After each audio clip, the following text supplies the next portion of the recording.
Hi bro, how are you? My Ça se cousin. passe bien? Yes, and you? Bien, très bien. What's up?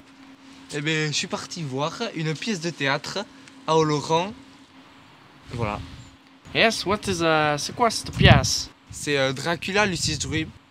Ah oui? Et c'est quoi l'histoire? En fait, c'est un vampire qui mord des gens. Et sa première victime, c'est Lucy. Et ça parle aussi de l'émancipation de Lucy. Ah oui, mais c'est super. Et ça, c'est inspiré de fameux livre original de Bram Stoker. Bram Stoker! I know this man! He was born in 1847.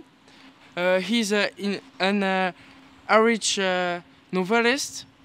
He wrote Dracula. It's a vampire looking immortality. He bites his victims. He manipulates them.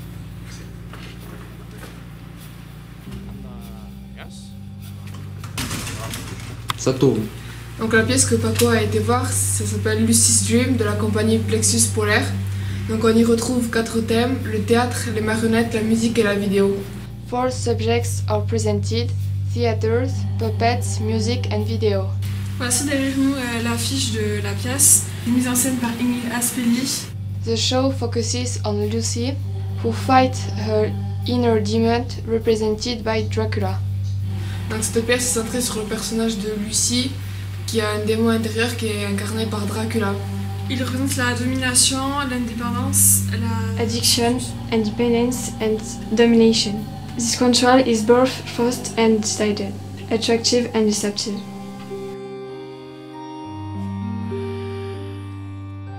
La pièce est totalement dans le noir et seul le lit est éclairé. Elle passe plusieurs minutes à se réveiller et à se rendormir comme si elle était en plein cauchemar.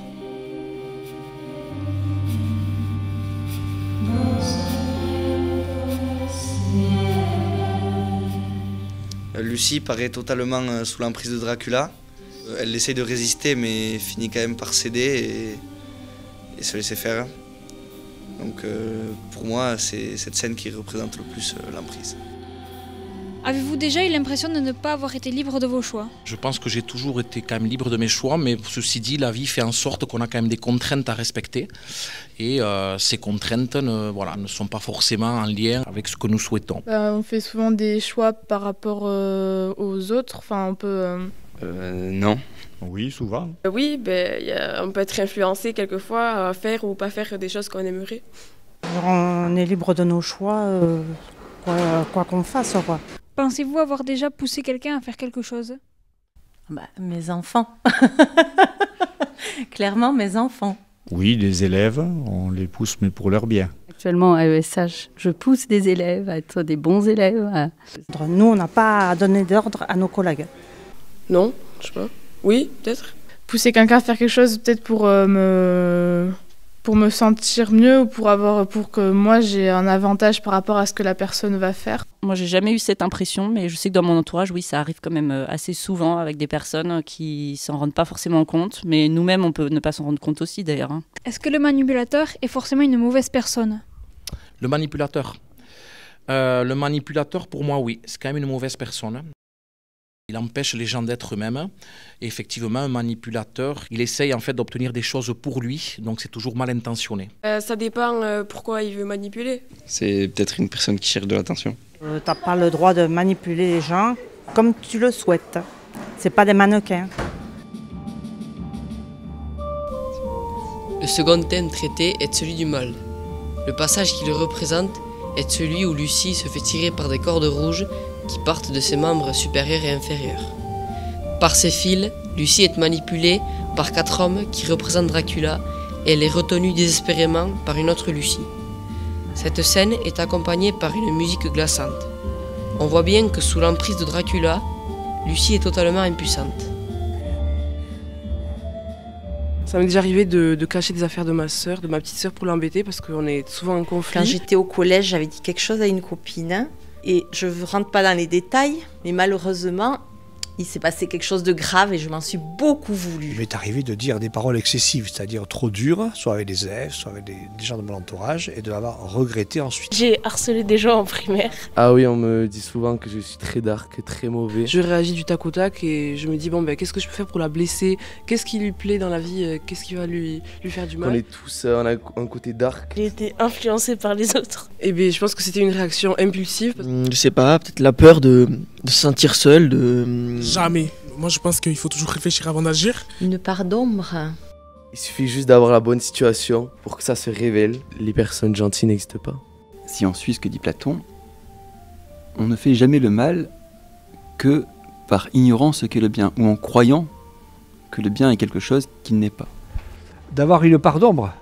Non, ça fait partie de la personne humaine. Ah oui, ça je pense que oui. Tout le monde a un côté un petit peu faux qu'il cache bien. Oui, je pense qu'on a tous une part d'ombre en nous, ça dépend du contexte. Si jamais on nous fait ressortir quelque chose de mauvais, si on nous dit du mal de nous. Oui, c'est possible, juste il y en a qui savent la contrôler et d'autres non. Je dirais que généralement, ce qui révèle le côté sombre de quelqu'un, c'est quand on est mis en difficulté. Alors, soit on a peur de quelque chose, peur de perdre quelque chose. Mais je pense que c'est bon aussi parce que du coup, ça nous apprend à nous défendre parfois. Et alors, on peut avoir soit des réactions, des comportements qui peuvent mettre en difficulté les autres. Mais peut-être que ça permet d'avoir de la critique aussi sur certaines choses, de ne pas dire oui à tout, sans réfléchir. Ça peut être positif, oui, je suppose, parce que c'est ça qui nous fait réfléchir, c'est ça qui nous fait avancer dans nos relations avec les autres aussi, qui nous fait évoluer. Donc après, c'est comment on réagit par rapport à cette part d'ombre. Women, babies, red, shame, sadness, bite, dream, nightmare, desire. Pour moi, ce drap rouge que les trois femmes sortent peut représenter la honte qu'elles ont d'avoir mordu leur propre enfant. Control, manipulation, evil. Le premier thème traité est celui de la femme. Est-ce que pour vous, les hommes et les femmes sont totalement égaux aujourd'hui? Non. Il existe de l'inégalité dans notre société depuis des années. Malheureusement, il existe... c'est justement on dit entre guillemets la puissance des hommes sur les femmes. C'est l'homme qui travaille et la femme reste à la maison. Non. Dans les salaires, on n'est pas forcément égaux. Dans les postes. Dans le sport notamment. Dans tout ce qui est l'espace de travail. Les femmes sont souvent moins payées.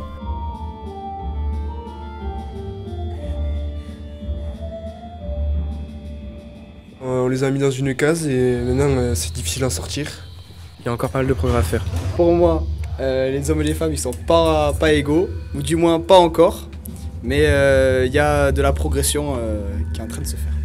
Ça vient, je pense, du passé dans le monde, avec ce qui s'est passé dans la guerre, que les hommes c'était les seuls à aller se battre à la guerre, et les femmes elles n'avaient pas le droit. Les hommes maintenant ils se sentent supérieurs.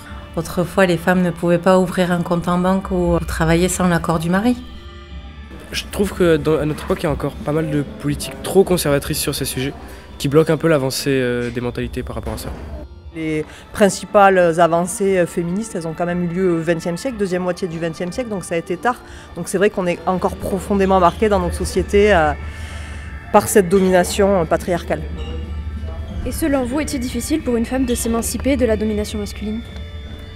Non, si c'est une vraie femme, elle s'émancipera. Si on est dans un contexte particulier, avec un conditionnement particulier, si on n'a pas les outils, peut-être les aides, peut-être que ça peut être difficile. Après, je pense que ça l'est de moins en moins. Non. Je pense que les mentalités ont changé. On vit dans une société où tout le monde devait être inclus, mais tout le monde n'est pas inclus de la même façon. Je pense qu'il y a encore des efforts à faire, et ça passe aussi par l'éducation des garçons et des filles.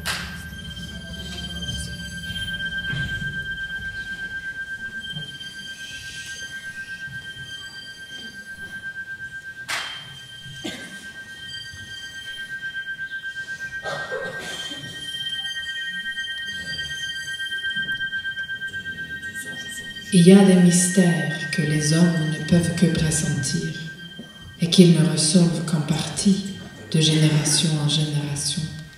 Des choses étranges des choses extraordinaires, des choses qui nous font douter de notre raison.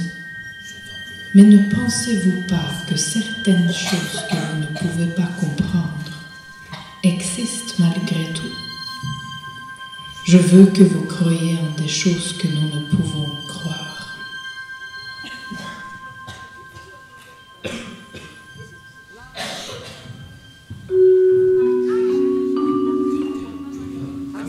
Assis-toi, Marina.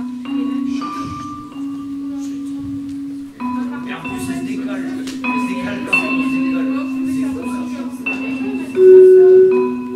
Allez, Marina, regarde madame. Et ben voilà, parfait. Voilà, faites. Ok. Elle est bien cette image.